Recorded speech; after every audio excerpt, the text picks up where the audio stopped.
Hey, Scary Ramblers, how's it going? I just thought with all this chaos that's going on at the minute that I'd maybe give you something else to think about. And yes, you all know I write scary stuff, so there is no getting away from that. That is just what I do.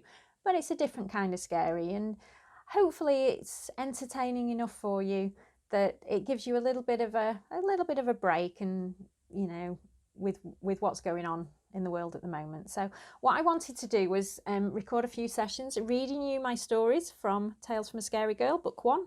We've got book 2 is coming out later this year, so that's something to look forward to. A completely different style of story included in book 2, but I just thought maybe a little old-fashioned Jackanory style storytelling would be nice in the current climate. So I just thought we'd start from the beginning. The story I want to read for you today is 3 Silver Bullets, and this story was inspired by, I actually overheard in a conversation the words 3 silver bullets, and this story just started to unravel in my head. I say unravel, I should say form in my head even.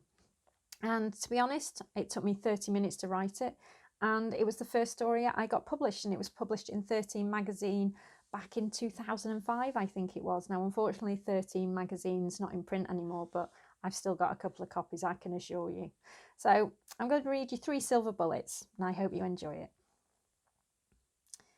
3 silver bullets were all he had left. 3 silver bullets and a rifle. Jamie glanced through the murky window and saw that the moon had come out again. Their howls were echoing all around, and he shook his head in despair. 3 were never going to be enough. He glanced at Annie, huddled in a corner, tear tracks showing on her dirt-smudged face. How on earth had they ended up here? Jamie looked around him and took in the broken-down safe house they had found. There were holes in the roof, and the moon's beams were bathing the room in a dappled light. The floorboards were weak, if present, and they'd had to balance across the beams to get to their respective hiding places. At least this would afford them some protection if they were found, or more accurately, when they were found. Jamie glanced across the room at Luke, his best friend. Finally, he had sunken into sleep, the pain no doubt being responsible. He just couldn't keep his mouth shut. Jamie had always said Luke's mouth would get him into trouble. He just hadn't figured it would be this bad. He shifted his weight to take the pressure off his left leg, and looking down, he saw the blood had soaked through the shirt Annie had tied around it. It was no good. They were never going to get out of here, not unless they could last until morning. Jamie looked at his watch. 3 hours until dawn. There was hope. This hope vanished as he saw movement at the edge of the woods. He grabbed his binoculars and focused on what he'd seen. There were about 8 or 9 of them, a pack. The one in front raised its nose to the air and sniffed, fixing its gaze on the house. Jamie pulled back, dropping his binoculars as he did so. They hit the floor with a resonating bang. Shit, he muttered and looked back out the window, but could see nothing up the edge of the woods now. Had they heard? Had they seen him? Questions raced through his mind, and he began to panic. Jamie's hands were clenched into fists, and he could feel the bullets cutting into his palm. Damn it! This was not what he'd had in mind when they'd agreed to this trip, but as usual he'd been overruled by Annie, Luke and the others. And now look at them! Now they were 3. Jamie shuddered as he thought of what might have happened to the others. 10 was a safe number to come into the woods with, but not to split up. What the hell had possessed them to split up in the first place? He glanced at Annie again, and her hands were limp in her lap, a blood-soaked cotton padding in her hand. Annie, he whispered. Annie! There was no answer. She must have fallen asleep. Jamie shifted his position again and winced as pain shot through his injured leg. He edged towards her, his back pressed against the wall. The floor creaked under his weight and a floorboard splintered, the crack echoing around the room. Jamie held his breath and listened. Nothing.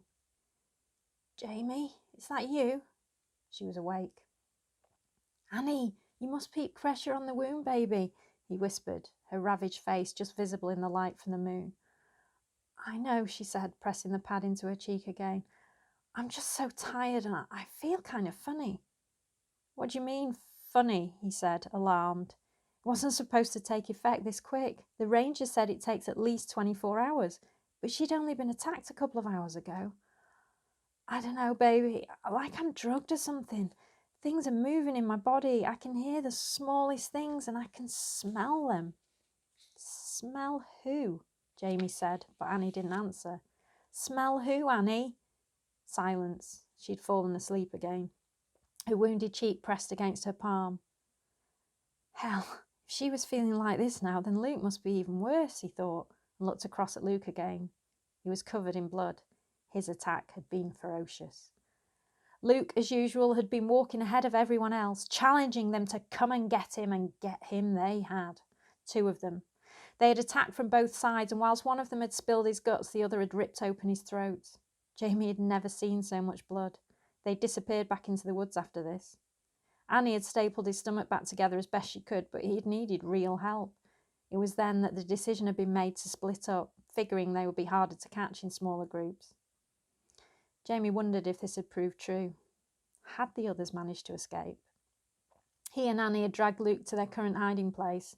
He was amazed that Luke was still alive. The staples were holding his guts inside, but he was losing a great deal of blood. He needed medical help, but they'd no way of getting that out here. No one would come. Jamie continued to stare at Luke, and his stomach lurched as he noticed changes in his friend's appearance. Coarse hairs were beginning to sprout from the wounds on his body, and his fingernails were starting to elongate. A crash on the floor below snapped Jamie's attention back. He edged towards the window again, his binoculars forgotten. Looking down, he could see a mass of bodies just under the window. The snuffling and growling coming from them was sickening. It wouldn't be long now. Jamie glanced at the 3 bullets in his hand. He had nowhere near enough bullets. It was only a matter of time.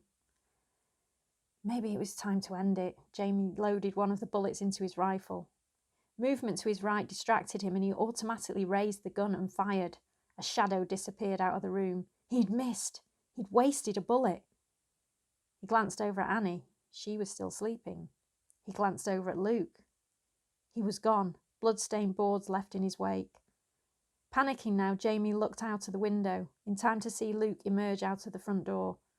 At least, he assumed it was Luke. He looked like the rest of them now. Luke padded over to one of the others and huddled. Then they both turned and looked up at the window. Jamie pulled back quickly, his heart pounding. He looked around the room for a way out. There was a door at the far end, behind where Luke had been lying. He edged around the walls, careful not to put too much weight on the remaining boards.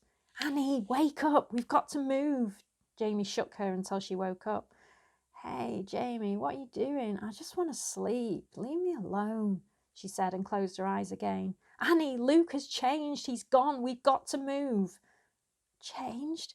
But I thought it took longer. The rangers said the antidote, but that means Oh, God, she started crying. Come on, baby, please. Luke was hurt worse than us, which might be why. Annie, baby, please move. We need to get to that door over there. Jamie pointed to the door, which he hoped led to the attic. Annie started to shuffle towards it. When they got there, Jamie pulled on the handle, but it was locked. Shit! Move out of the way, Annie, he said, and smashed the handle repeatedly with the butt of his rifle until it broke off. Quiet, Jamie, they'll hear us, Annie said. They already know where we are. I don't think this will make a difference, he snapped. Then why the hell are we trying to hide for? She growled at him. Because we may have a chance, and if we don't... Jamie squeezed his palm around the remaining 2 bullets. If we don't what, Jamie? We get ripped to shreds by a bunch of wolves? No, I won't let it come to that. Now move! He shoved her up the stairs into the attic. Why hadn't he helped Luke when he had the chance? Too much of a coward? Jamie shouldered open the trapdoor at the top of the stairs and pulled Annie up through it before slamming it shut. He looked around for something heavy to push over it and saw a wooden chest in the corner. Give me a hand with this, will you? Between them, they just about managed to drag the chest over the trapdoor. Now there was no way in and no way out. There were no windows in the attic, so he had no way of knowing what was going on outside. Jamie glanced at his watch. 2 hours until sunrise. 2 hours until they could get help. He studied his wound. It had healed up now, and an angry purple scar was the only evidence of his attack. It had started. Jamie twisted the bullets in his hand, his head against the wall, his eyes closed.